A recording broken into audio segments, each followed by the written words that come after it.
Hello guys, अस्सलाम वालेकुम। कहिड़ा हाल आहिनि तव्हांजा? उम्मीद आहे कि तव्हां सब ठीक आहियो। कहिड़ा हाल आहिनि तव्हांजा मतलब कैसे हाल हैं आपके? उम्मीद है कि आप सब ठीक हो। तो प्यारे बच्चों, आज मैं आपके लिए एक इंटरेस्टिंग टॉपिक लाई हूँ।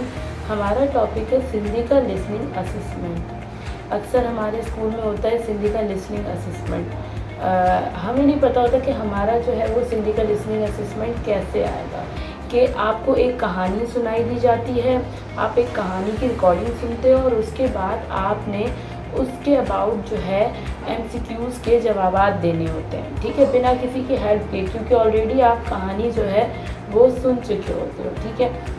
तो चलें जी, अब हम अपनी कहानी की तरफ चलते हैं। पहले मैं आपको कहानी सुना रही हूँ। दो बकरियां हिकिड़े शहर में ब बकरियूं हुयूं। बकरियूं नहर पार करण जे लाइ आयूं ऐं ॿ बकरियूं पुल वटि आयूं। ॿिन्हिनि खे नहर पार करणी हुई। दोनों को नहर पार करनी थी। जॾहिं हिकिड़ी बकरी आई, जब एक बकरी आई त हुन जे पोइतां ॿी बकरी भी आई, तो उसके पीछे दूसरी बकरी भी आई। तॾहिं पहिरीं बकरी पुछो, जब पहली बकरी ने पूछा दूसरी बकरी से, ॿी बकरी से, तू काॾे वञी थी? पहली बकरी ने पूछा तो दूसरी बकरी ने जवाब दिया कि मैं जो है वो अपने गांव जा रही हूँ। तो उसके बाद क्या होता है, दोनों बकरियों को नहर पार करनी होती है, लेकिन नहर पार करने का जो रास्ता होता है वो बहुत ही पतला होता है, जिससे एक बकरी नहर पार कर सकती है। नहर पार करण जो रास्तो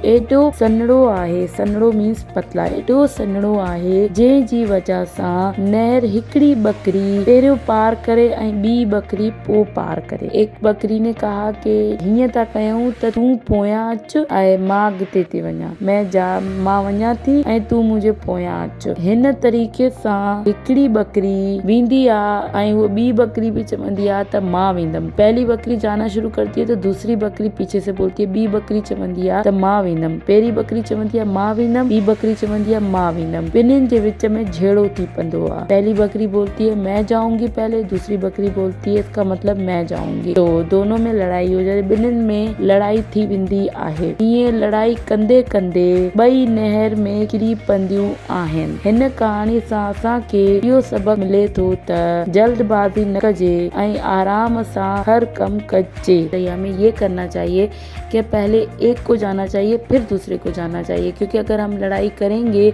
तो हम दोनों ही पानी में गिर जाएंगे। तो उन दोनों बकरियों ने भी यही किया, वो आपस में लड़ रही थी कि मैं पहले जाऊंगी। इस चक्कर में दोनों नहर में गिर गईं और दोनों ही गायब हो गईं। तो इस कहानी से हमें ये सबक मिलता है, तो कभी भी जल्दबाजी नहीं करनी चाहिए। और इसके हिसाब से मैं आपको सिंधी में MCQs भी बता रही हूँ इसी कहानी के हिसाब से। हिन कहानी में डैश बकरियों आहिनि। इस कहानी में कितनी बकरियां थी, इसका मतलब है ब या ट्रे, 2 या 3। तो ऑब्वियसली आप 2 पे निशान लगाएंगे, ठीक है। ब बकरियों पाण में विड़न पियूं, 2 बकरियां आपस में लड़ रही थी। तीसरा है हिकड़ी बकरी के डैश वञणो हो, एक बकरी को डैश जगह जाना था। कहाँ जाना था उसको? गाँव जाना था या शहर जाना था? आपको अगर लगता है कि उसको गाँव जाना था ऑब्वियसली, तो आप उस गांव पे निशान लगाएंगे, ठीक है। इस तरीके से लिसनिंग असेसमेंट में हम कहानी के हिसाब से ही MCQs बनाते हैं। आपने उसके MCQs के निशान लगाने हैं। तो उम्मीद है कि आपको ये जो है सिंधी का लिसनिंग असेसमेंट का जो टॉपिक है आपको पसंद आया होगा और समझ आया होगा, ठीक है। तो अल्लाह हाफिज़, अपना ख्याल रखिएगा, बाय बाय, टेक केयर।